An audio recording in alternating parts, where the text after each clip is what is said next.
বিসমিল্লাহির রহমানির রহিম।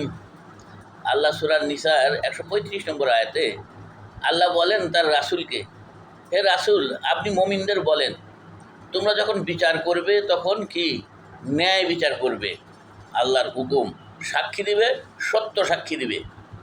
যদিও সেটা পিতামাতার বিরুদ্ধে যায়, যদি আপনজন পিতামাতা বিরুদ্ধেও যদি যায়, তবুও কী হবে? সাক্ষী দিবে সত্য। ধনী দরিদ্র দেখবে না, ন্যায় বিচার করবে। ধনীর পক্ষে টেনে কথা বললাম, সেটা করা আল্লাহ কুরআনে পরিষ্কার স্পষ্ট ভাষায় নিষেধ করেছে। আর যদি তোমরা অন্যায় কথা বলো অথবা অন্যায়কে এড়িয়ে চলো, আল্লাহ সব দেখেন, আল্লাহ সব অবগত।